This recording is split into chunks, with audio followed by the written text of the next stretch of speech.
종교개혁 신앙 부흥의 마지막 세 번째 시간, 믿음으로 동행하라. 이 시간 가운데 나오신 여러 성도님들 주님의 이름으로 환영하고 축복합니다.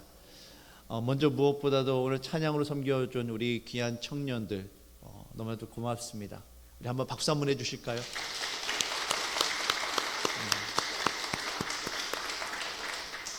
사실 청년들이 이 3번의 이 찬양 인도를 위해서 사실 한 달 전부터 연습을 했어요.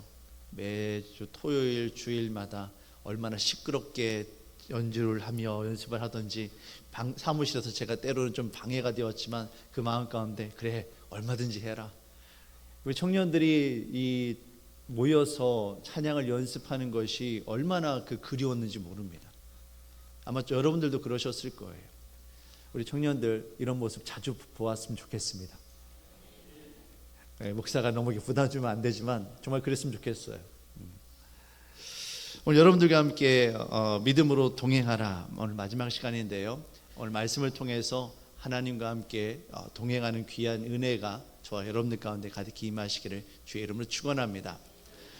성경에는 정말 많은 인물들이 있지요. 여러분, 이 성경에 모두 몇 명이나 나올까요? 사람 이름이 모두 몇 명이나 나올까요?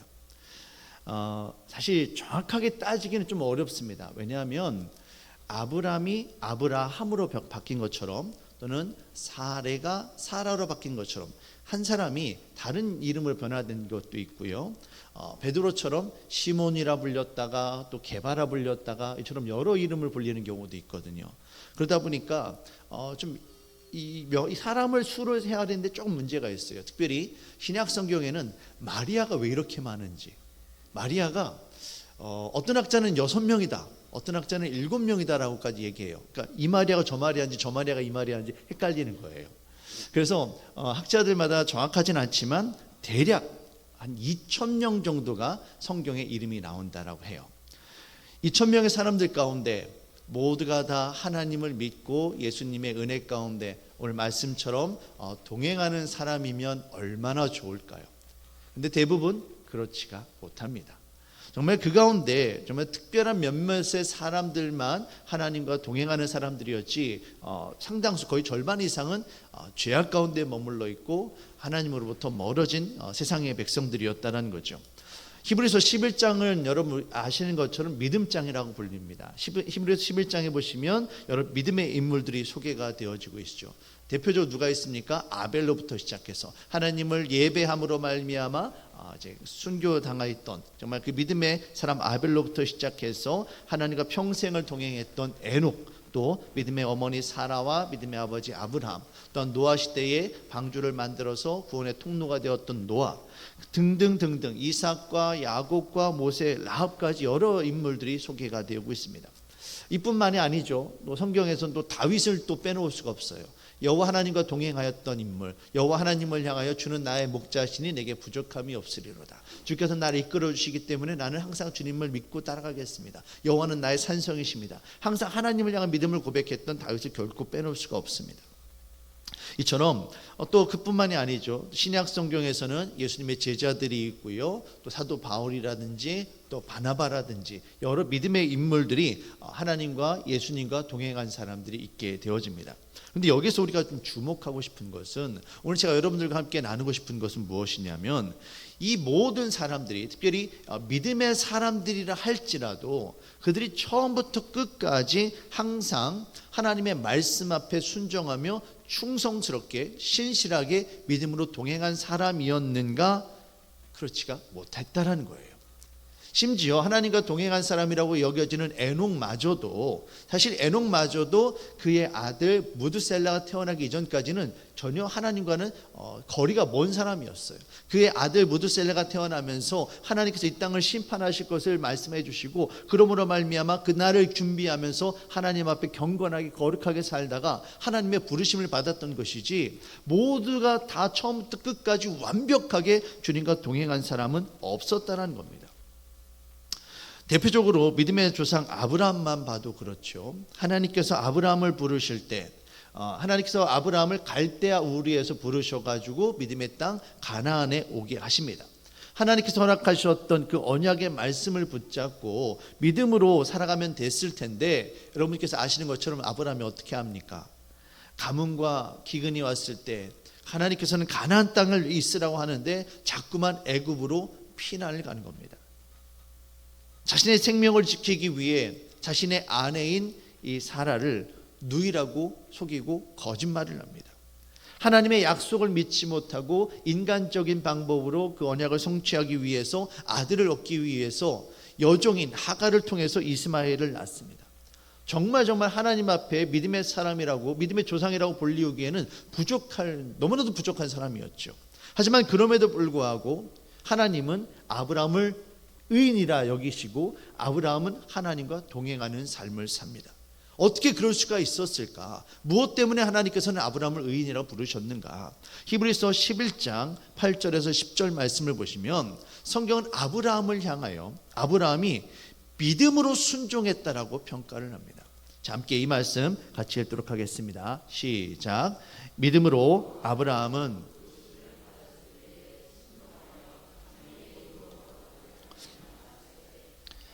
알지 못하고 나아갔으며 믿음으로 그가 이방의 땅에 있는 것 같이 약속의 땅에 거류하여 동일한 약속을 유업으로 함께 받은 자 이삭 및 야곱과 더불어 장막에 거하였으니 이는 그가 하나님이 계획하시고 지으실 터가 있는 성을 바랐습니다. 아멘. 성경 무엇이라고 이야기합니까? 아브라함이 어떻게 했다라고 해요? 믿음으로 하나님께서 아브라함을 부르실 때 그 말씀에 순종했다라는 겁니다. 또한 믿음으로 말미암아 그가 이방 땅에 있는 것 같이 약속의 땅에 머물며 그의 자녀들인 이삭과 야곱과 더불어 하나님의 나라를 사모하며 살았다라는 거예요.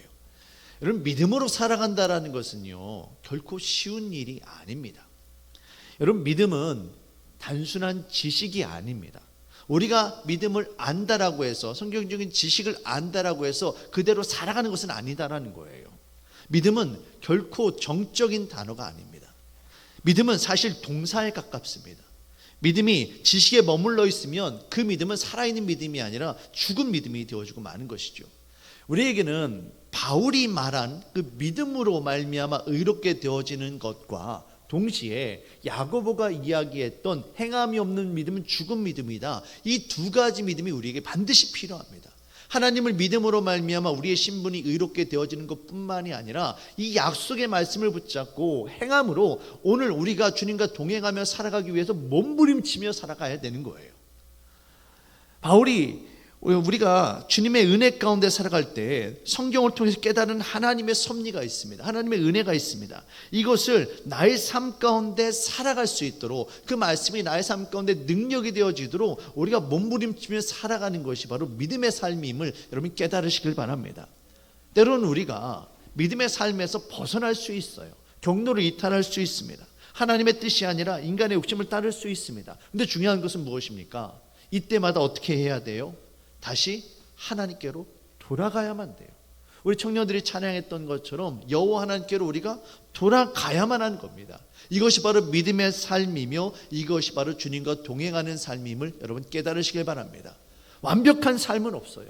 처음부터 끝까지 주님과 동행하는 삶은 없습니다. 사실 불가능에 가까워요. 왜냐하면 왜 그렇습니까? 우리 인간은 연약하고 인간은 죄인이기 때문에 그렇습니다. 그러나 그 순간에 포기하지 않고 그 순간을 완전 저버리는 것이 아니라 내가 하나님께로부터 멀어졌구나, 하나님께서 벗어났구나, 다시 주께로 돌아가자 깨닫고 하나님 앞에 돌아가는 사람, 이 사람이 진정 주님과 동행하는 사람입니다.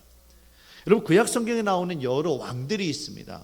유다왕, 남왕국 유다는 20명, 북왕국 이스라엘은 19명, 모두 39명의 왕이 있어요. 그런데 이 39명의 왕 가운데 다윗처럼 하나님의 말씀에 순종한 믿음의 왕이라고 평가받는 사람이 딱 3명입니다. 누굽니까? 바로 아사, 히스기야, 요시야예요.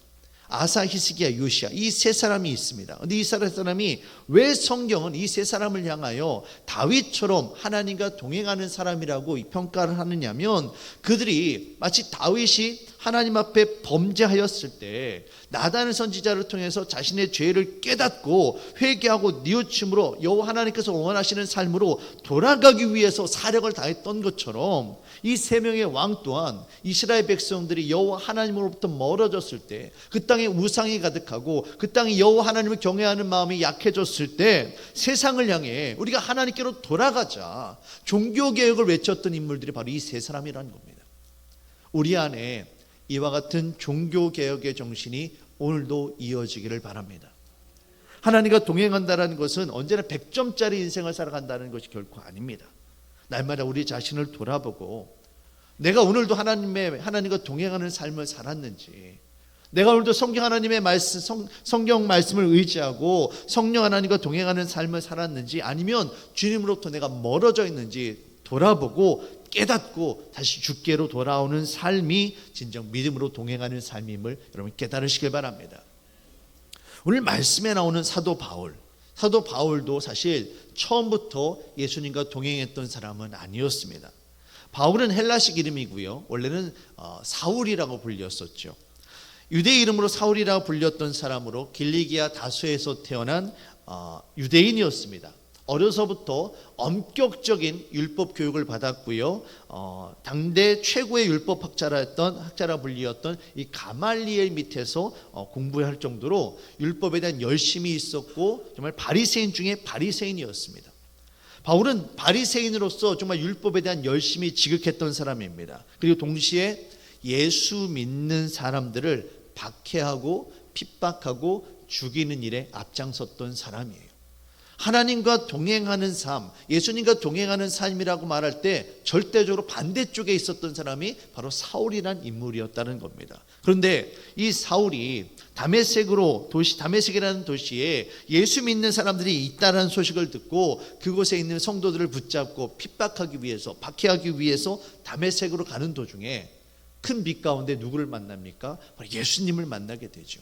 예수님을 만나고 그가 회심하게 되어지고 예수님을 영접하게 됩니다. 그리고 그 이후에는 이전에 예수 믿는 자들을 핍박하고 박해하던 자에서 이제는 새롭게 오히려 반대로 예수님을 증거하고 예수님 없이는 결코 살아갈 수 없는 예수님과 동행하는 자가 되어진 겁니다. 그래서 우리가 아는 것처럼 소아시아와 온 유럽을 뛰어다니며 주의 복음을 증거하고 주의 교회를 세운 일에 앞장섰던 사람이 우리가 아는 바로 이 사도 바울입니다. 사도 바울은 예수님을 핍박하던 자에서 예수님과 동행하는 삶을 넘어서 심지어 예수님을 위해 자기의 목숨을 바치는 순교의 자리까지 나아갔던 인물입니다. 바로 이 사도 바울이 오늘 본문인 이 디모데 후서에서 자신의 영적 아들인 디모데에게 편지를 쓰며 하나님과 동행하는 믿음의 삶을 살 것을 당부하고 있습니다. 오늘 말씀을 통해 오직 믿음으로 동행하는 삶의 원리가 무엇인지 함께 살펴보도록 하겠습니다.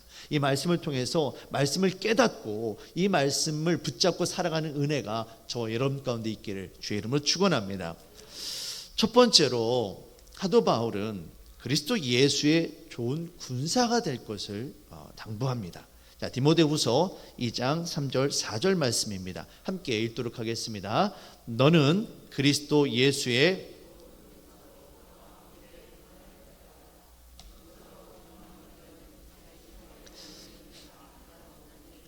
이는 병사로 모집한 자를 기쁘게 하려 함이라. 아멘.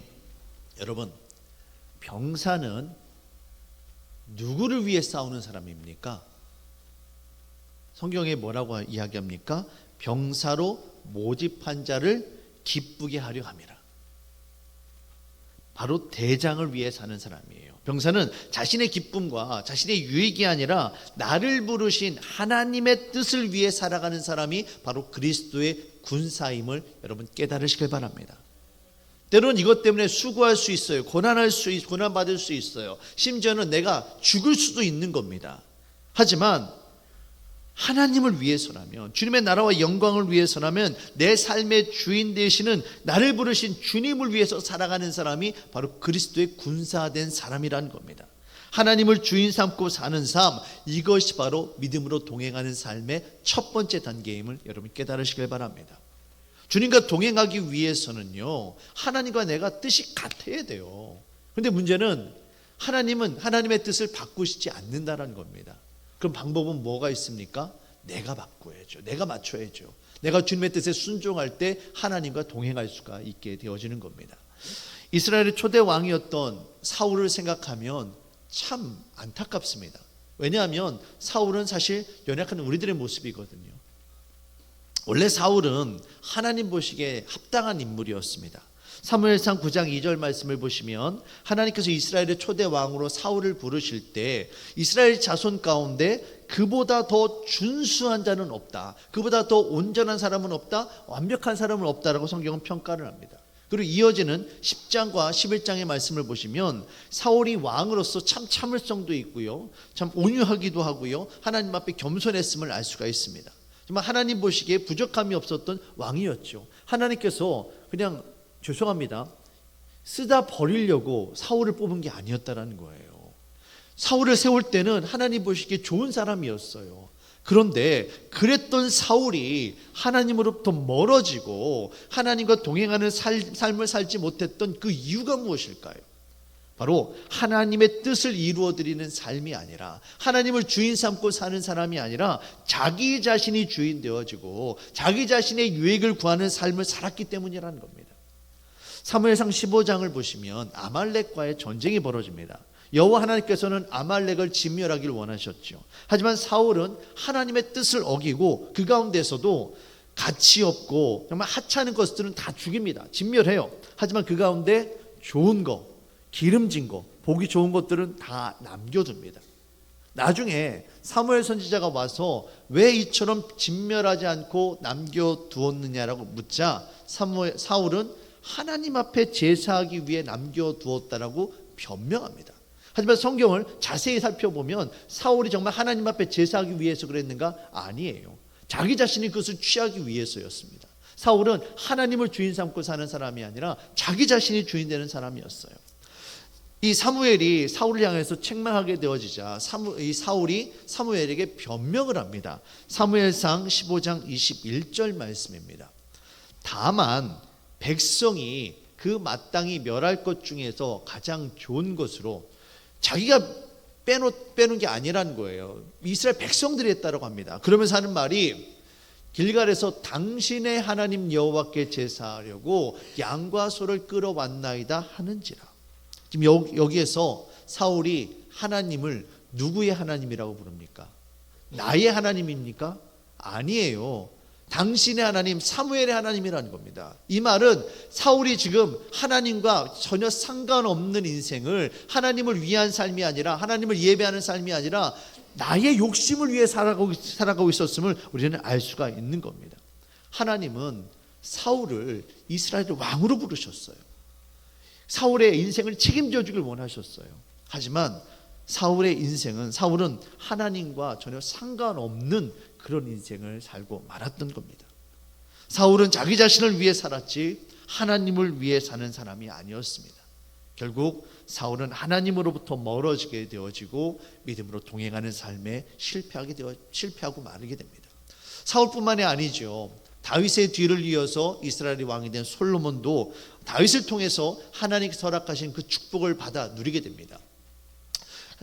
솔로몬이 하나님 앞에 기도함으로 솔로몬이 큰 지혜를 얻게 되어지고 그 지혜로 말미암아 백성들을 다스리게 되어지고, 그래서 그 땅 가운데 다윗이 준비했던 그 금은 보화와 솔로몬이 가지고 있는 지혜가 합쳐져서 큰 번영을 이루게 됩니다. 당시 주변에 있는 나라들이 정말 이 솔로몬의 지혜가 얼마나 대단한지, 솔로몬이 누리고 있는 부귀 영화가 얼마나 대단한지 수없이 많은 사람들이 구경하려고 찾아와요. 그래서 하나님을 예배하고 하나님을 찬양합니다. 그런데 솔로몬은 어떻게 합니까? 하나님을 찬양하지 않고 자기의 유익을 위해 살게 되었다는 거예요. 이랬던 솔로몬이 하나님으로부터 멀어지고 이스라엘이 남왕국 유다와 북왕국 이스라엘로 나눠지게 된 결정적인 계기를 제공한 이유가 뭐냐라는 겁니다. 솔로몬이 바로 하나님이 아니라 자기 자신을 위한 삶을 살았다는 거예요. 성경에서는 왕을 위하여 금은 보화를 두지 말고 왕을 위하여서 마병을 두지 말라고 하는데, 솔로몬은 자기 자신을 위해서 금은 보화를 쌓아두고 애굽에 있는 그 말들을 가져오고 자기 자신을 위한 삶을 살아갑니다. 하나님께서 허락하셨던 그 부귀와 영화에 결국에는 마음을 빼앗겨 버리고 하나님을 위한 삶이 아니라 자기 자신의 유익을 위하는 그런 삶을 살고 말았다는 거예요. 그래서 결국 하나님으로부터 멀어지게 되어졌고, 그 결과로 남왕국 유다와 북왕국 이스라엘로 나라가 나뉘어지게 말았다는 겁니다. 하지만 반면에 사울과 솔로몬과는 달리 다윗은 어떻습니까? 다윗의 인생에 있어서 사실 넘버원은 언제나 하나님이었습니다. 다윗이 사울에게 쫓기며 몇 번의 죽을 위기를 넘겼는지 모릅니다. 사울은 다윗을 죽이려 하지만 다윗은 사울을 죽일 수 있는 기회가 실제적으로 여러 번 왔음에도 불구하고 사울을 죽이지 않습니다. 왜 그러지 않았을까요? 그 이유가 중요합니다. 바로 하나님께서 기뻐하시지 않았기 때문이에요. 다윗은 하나님께서 기뻐하시는 일을 하고 하나님께서 기뻐하시지 않는 일을 하지 않았습니다. 왜 그렇습니까? 다윗의 인생에 있어서 중요한 것이 누구예요? 하나님이시기 때문에 그래요. 사무엘상 24장 6절 말씀입니다. 자기 사람들에게 이르되 내가 손을 들어 여호와의 기름 부음을 받은 내 주를 치는 것은 여호와께서 금하시는 것이니 그는 여호와의 기름 부음을 받은 자가 됨이니라 하고, 다윗이 사울을 죽이자는 이유는 사울이 바로 하나님으로부터 기름 부음 받은 자이기 때문입니다. 여호와의 기름 부음 받은 자, 바로 사울을 죽이는 것을 하나님께서 기뻐하시지 않기 때문에 아무리 사울이 나 자신을 죽이려 한다 할지라도, 사울이 나의 인생에 있어서 위협이 된다 할지라도 사울을 죽일 수가 없는 겁니다. 왜 그렇습니까? 여호와 하나님께서 기름을 부으셨다라는 것은 그가 바로 하나님의 사람이라는 거예요. 하나님을 대표하는 사람이라는 뜻이 거기에 있기 때문입니다. 한 나라의 대통령을 해치는 것은요, 그 나라를 적으로 삼는 것과 마찬가지입니다. 하나님께서 이스라엘 백성의 왕으로 세우신 이 사울을 다윗이 대적한다는 것은요, 그 왕으로 세우신, 사울을 이스라엘 왕으로 세우신 하나님을 대적하는 것과 마찬가지가 되는 거예요. 그래서 다윗이 내가 죽을지언정, 내가 피난당하고 내가 모욕을 당하고 내가 수치를 당할지언정 죽는 한이 있다 할지라도 사울을 죽일 수가 없다는 거예요. 왜요? 하나님께서 기뻐하시지 않기 때문에요. 다윗은 무엇보다도 이처럼 하나님을 우선시하고 하나님을 주인 삼고 사는 사람이었습니다. 다윗은 시편 곳곳에서 여호와 하나님 없이는 내가 결코 살아갈 수 없습니다라고 믿음의 고백을 합니다. 대표적으로 시편 62편 7절 말씀입니다. 나의 구원과 영광이 하나님께 있으며 내 힘의 반석과 피난처도 하나님께 있도다. 이처럼 믿음으로 동행한다라는 것은요, 주님을 의지하는 삶이며 동시에 주님을 위해 살아가는 삶입니다. 저와 여러분들이 그리스도의 군사가 되어져서 우리를 부르시고 오늘도 우리에게 명령하시는 예수님을 주인 삼고 살아가는 그런 은혜가 있기를, 주님과 동행하는 삶이 되어지기를 주의 이름으로 축원합니다. 두 번째로 사도 바울은 우리에게 경기하는 선수와 같이 충성되게 주님과 동행할 것을 우리에게 명령을 합니다. 자, 디모데후서 2장 5절 말씀입니다. 경기하는 자가 법대로 경기하지 아니하면 승리자의 관을 얻지 못할 것이며. 여러분, 경기에 나선 선수에게 요구되는 것이 있습니다.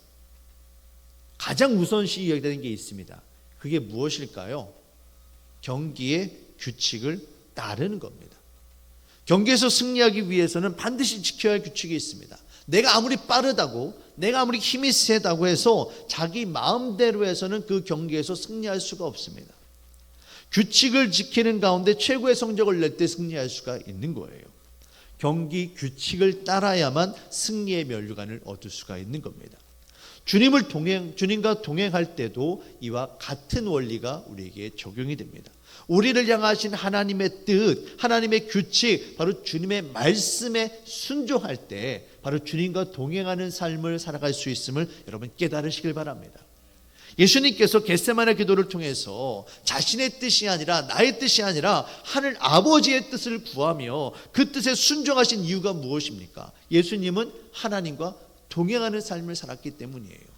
예수님의 능력이 있어요. 예수님의 계획하심이 있습니다. 하지만 그것을 통해서는 하나님의 뜻이 이루어지지 않는 겁니다. 그래서 내가 죽는 한이 있다 할지라도 하나님의 뜻에 순종했던 사람이 바로 예수님이었고, 예수님은 하나님의 아들이며 하나님과 동행하는 사람이었다는 겁니다. 사도 바울이 예수 그리스도의 사랑에 순종한 것처럼 다윗이 그의 인생을 붙잡으시고 인도하시는 하나님의 뜻 가운데 순종한 것처럼 하나님의 말씀 앞에 순종하는 사람이 바로 믿음으로 동행하는 자임을 여러분 믿으시길 바랍니다. 우리가 하나님과 동행하는 삶을 살기 위해서는 무엇보다도 믿음으로 주의 말씀에 순종해야만 합니다. 동행하기 위해서는 무엇보다도 뜻이 같아야 하고요, 방향이 같아야 돼요. 두 사람이 같이 가는데 가는 목적지가 다르다라면 어떻게 같이 갈 수 있겠습니까? 같이 갈 수 있으려면 그를 인도하는 사람이 있고 따르는 사람이 있어야 된다는 거예요. 저와 여러분들은 주님의 말씀에 순종하며 그 말씀을 따라가는 자들임을 여러분 깨달으시길 바랍니다. 아브라함이 믿음의 조상이라고 불렸던 그 이유가 무엇입니까? 하나님의 말씀에 순종했기 때문이에요. 창세기 12장 말씀을 보시면 여호와 하나님께서 아브라함을 부르십니다. 그리고 너를 큰 민족을 이루리라, 너에게 복을 주리라, 너의 이름을 창대하게 하리라 축복의 말씀을 주십니다. 그리고 아브라함이 이 말씀을 붙잡고 하란을 떠나서 가나안 땅에 들어가게 되어져요.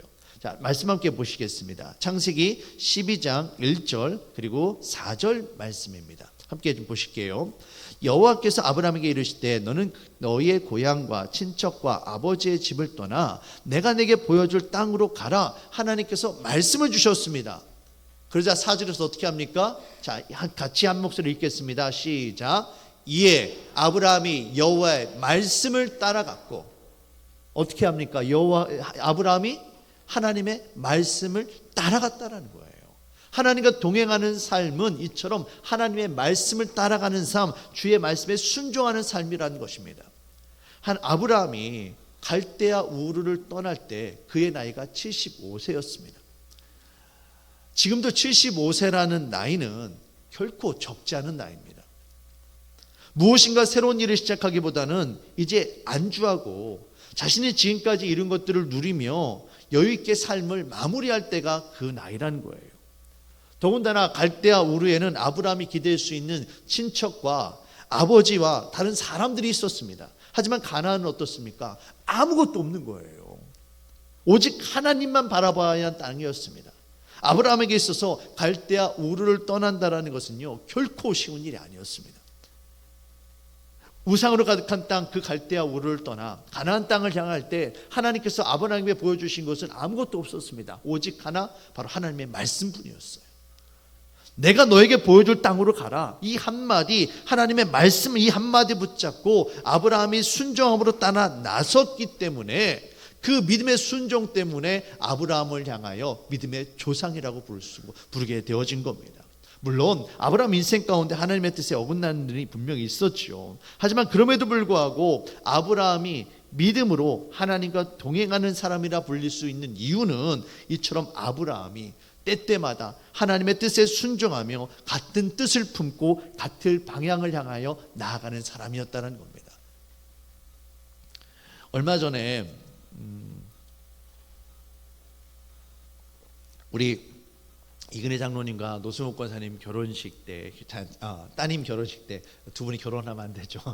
두 분의 따님의 결혼식 때 식사를 하는데 옆자리에 우리 고향 친구분들이신 것 같아요. 한 두 테이블 정도 계셔가지고 막 이렇게 이야기 나누시면서 함께 말씀을 나누시는데 정말 너무 보기 좋았습니다. 너무 부러웠습니다. 사실 솔직히 좀 부러웠어요.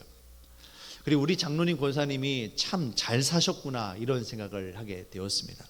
여러분, 어려서 태어나서부터 함께 시골에서 자란 사람이 지금 이 나이가 되어져서 그때까지 이 관계를 유지한다는 거, 여러분 보통 쉬운 일이 아닙니다. 제가 왜 부러웠느냐면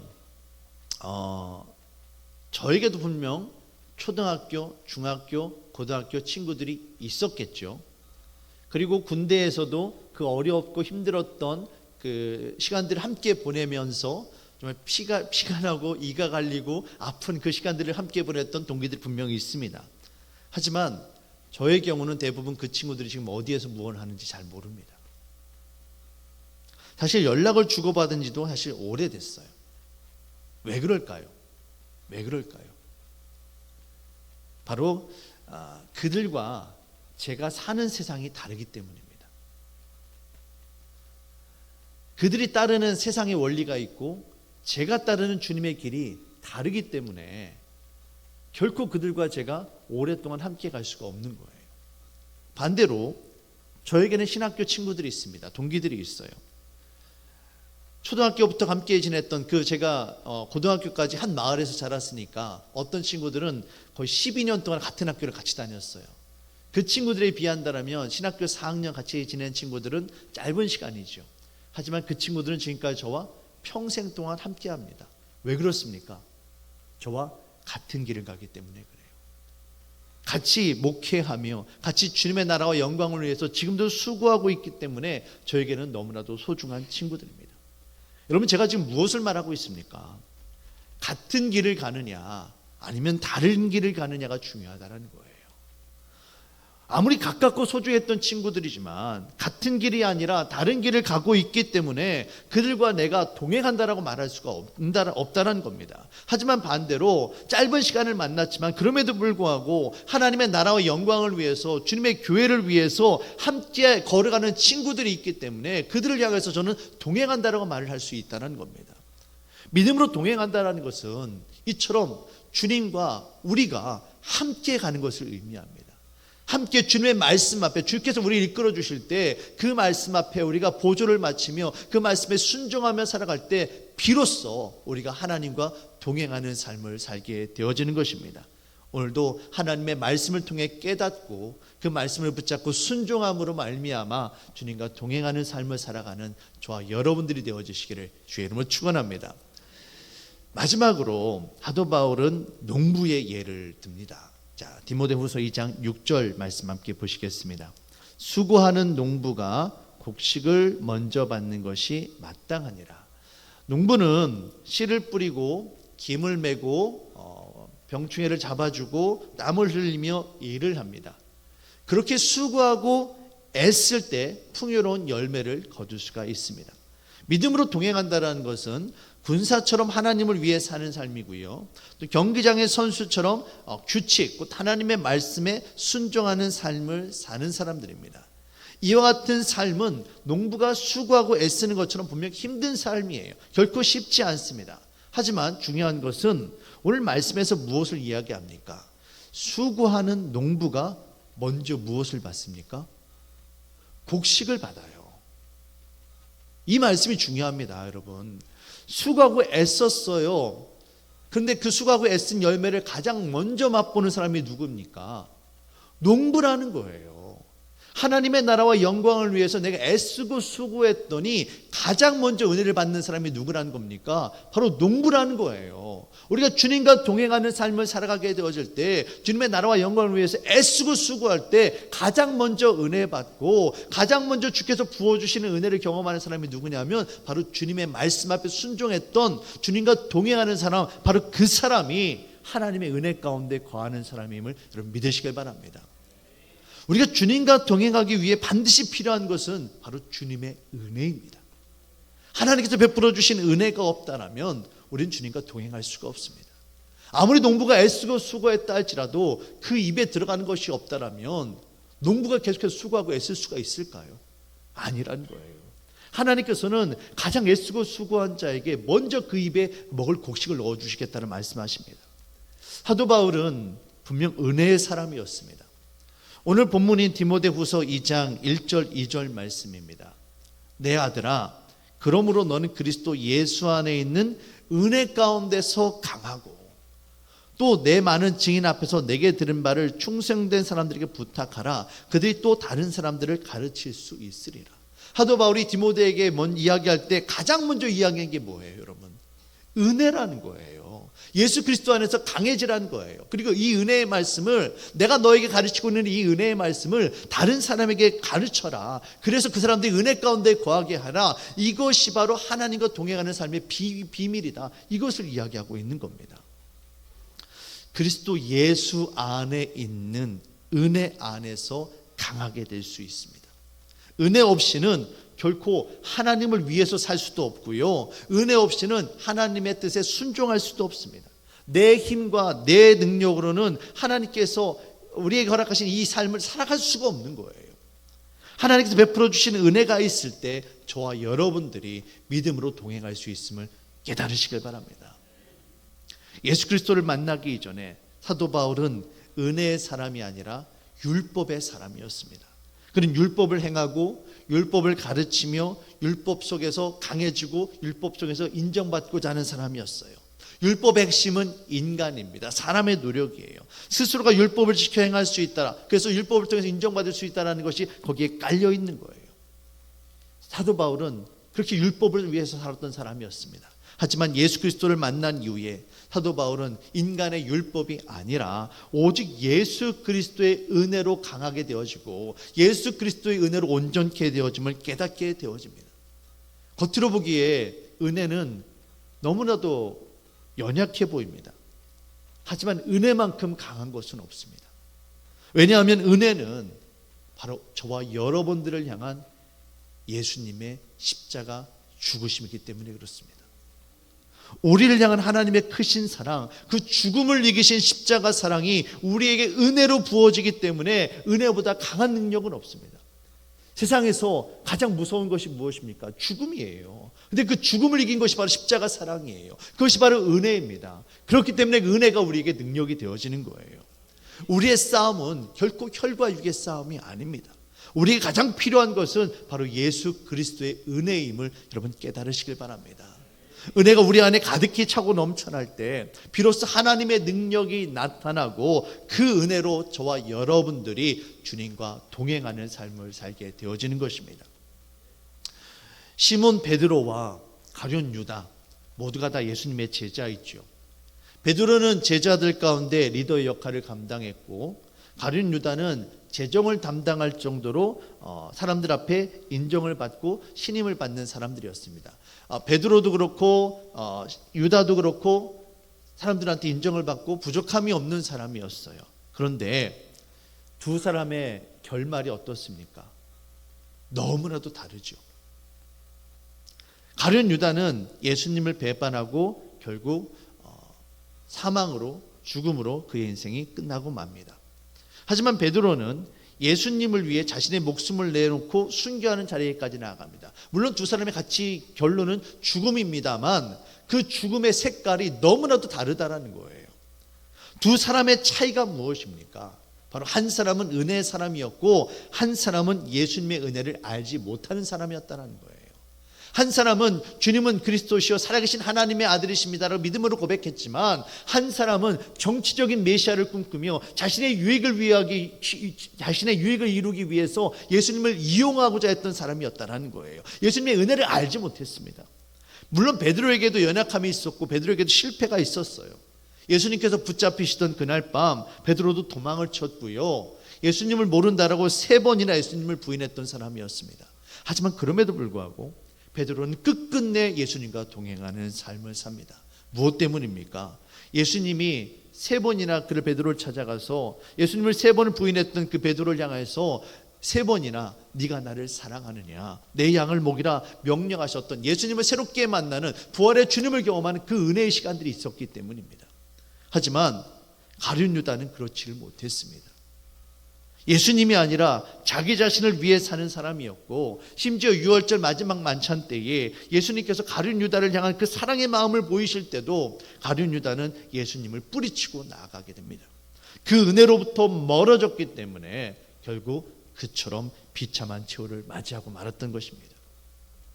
하나님과 동행하는 삶은 결코 인간의 힘과 노력으로 감당할 수 있는 것이 아닙니다. 우리를 향하신 예수 그리스도의 십자가 사랑을 날마다 경험하며 그 은혜로 살아가는 사람이 바로 믿음으로 동행하는 사람임을 여러분 믿으시길 바랍니다. 우리가 한 번, 두 번 얼마 동안은 주님과 동행할 수 있어요. 한번 은혜 받은 것으로 한번 깨달은 것으로 주님과 잠시 동행할 수 있어요. 하지만 끝까지 주님과 동행하기 위해서는 우리의 힘이 아니라 우리의 능력이 아니라 저와 여러분들을 불쌍히 여기시고 우리를 사랑하시는 예수 그리스도의 십자가 사랑이 필요함을 여러분 깨달으시길 바랍니다. 이 사실을 예수님도 너무나도 잘 아셨어요. 그래서 누구를 보내주십니까? 바로 성령 하나님을 보내주십니다.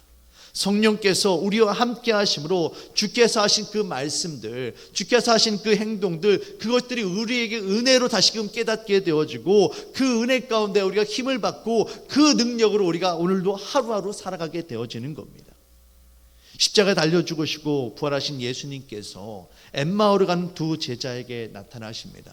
엠마오로 향하는 두 제자는 예수님께서 십자가에 달려 죽으셨다는 그 사실 때문에 실망하고 낙심하고 그렇게 엠마오로 도망치듯이 가고 있었던 거예요. 예수님을 죽였던 그 로마 병사들이 자신들을 붙잡아서 죽이지 않을까 너무나도 노심초사 두려운 마음에 지금 예루살렘을 빠져나오고 있었습니다. 그런데 그런 그들 앞에 부활하신 예수님께서 나타나십니다. 그리고 예수님과 함께 걸으며 예수님과 함께 대화하는 것 가운데 무엇보다 예수님과 떡을 먹으며 예수님께 떡을 떼며 축사하실 때 성경은 뭐라고 이야기합니까? 비로소 그들의 눈이 뜨여져서 예수님이신 줄을 알아봅니다. 그리고 그들이 어떻게 합니까? 그들이 도망치듯 빠져나왔던 그 예루살렘으로 다시 돌아가요. 말씀 보시겠습니다. 누가복음 24장 32절에서 33절 말씀입니다. 그들이 서로 말하되 길에서 우리에게 말씀하시고 우리에게 성경을 풀어주실 때에 우리 속에서 마음이 뜨겁지 아니하더냐 하고, 이 제자들이 예수님을 만나고 예수님과 함께 동행하는 그 시간 동안에 그 심령이 뜨거워졌대요. 우리말로 뭐예요? 은혜를 받은 거예요. 예수님의 부활하신 주님을 경험하면서 그 주님이 오늘도 나와 함께 하시는구나, 우리가 정말 끝난 것이 아니라 그 부활의 능력이 나와 함께 하는구나 를 깨닫게 되어지자 곧 그때로 주저하지 않고 바로 즉시로 예루살렘으로 돌아가게 되어집니다. 조금 전까지만 해도 예루살렘을 도망치듯이 빠져나왔던 사람들이에요. 그런데 그들이 다시 예루살렘으로 돌아갑니다. 어떻게 그럴 수가 있었습니까? 바로 그들의 마음이 뜨거워졌기 때문입니다. 부활하신 예수님을 만남으로 그들의 마음이 뜨거워졌기 때문에, 바로 예수님께서 주시는 그 은혜가 있었기 때문에 비로소 그들이 포기하지 않고 끝까지 주님과 동행하는 삶을 살 수 있었고, 그 죽음의 자리 예루살렘으로 돌아갈 수가 있었던 것입니다. 아무리 좋은 차가 있다 할지라도 자동차 연료가 떨어지면 그냥 기계덩어리에 불과한 거예요. 하지만 그 안에 연료가 가득하면 힘있게 달려나갈 수 있는 것처럼 우리가 예수님과 동행하는 삶을 살기 위해서는 날마다 끊임없이 주님의 은혜가 필요합니다. 한번 은혜 받고 끝나치는 것이 아니라, 한번 성령 체험하고 끝나는 것이 아니라 날마다 부어주시는 주님의 은혜가 필요하고 날마다 성령 충만함이 저와 여러분들에게 필요합니다. 나를 위해 십자가 달려 죽으신 그 예수님의 사랑이 날마다 우리 안에 가득히 부어져야만 합니다. 나와 동행하시며 오늘도 말씀으로, 오늘도 능력으로 이끄시는 성령 하나님의 은혜가 있을 때 오늘도 우리가 믿음으로 주님과 동행할 수가 있는 것입니다. 결국 믿음으로 동행하는 삶은 부활신앙으로 십자가 은혜로 살아가는 삶입니다. 우리가 십자가 은혜를 잃어버려서는 안 되겠습니다. 자꾸만 인간의 욕심을 구하고 세상으로 돌아가려 하고 하나님으로부터 멀어지려 하는 그 이유가 무엇입니까? 결국에는 예수님의 십자가 은혜를 잃어버렸기 때문입니다. 엠마오 두 제자가 왜 근심 걱정하며 예루살렘을 도망쳐 나옵니까? 주님을 잃어버렸기 때문에 그래요. 예수님께서 십자가 달려 죽으심으로 그들의 인생도 끝나버렸다고 그들이 생각했기 때문입니다. 하지만 그들이 부활하신 주님을 만남으로 그들의 눈이 밝아지고 다시 예루살렘을 향해서 돌아갈 수 있었던 것처럼, 우리에게 주님의 은혜가 임한다라면, 우리가 부활하신 주님을 새롭게 만난다라면 우리는 얼마든지 주님과 동행하는 삶을 살 수가 있게 되어집니다. 우리가 주님의 은혜를 회복해야만 합니다. 주님의 은혜가 가득할 때 우리가 주님과 동행할 수 있습니다. 하나님과 동행한 믿음의 사람 사도 바울의 고백입니다. 고린도전서 15장 10절의 말씀입니다. 이 말씀 함께 읽도록 하겠습니다. 시작. 그러나 내가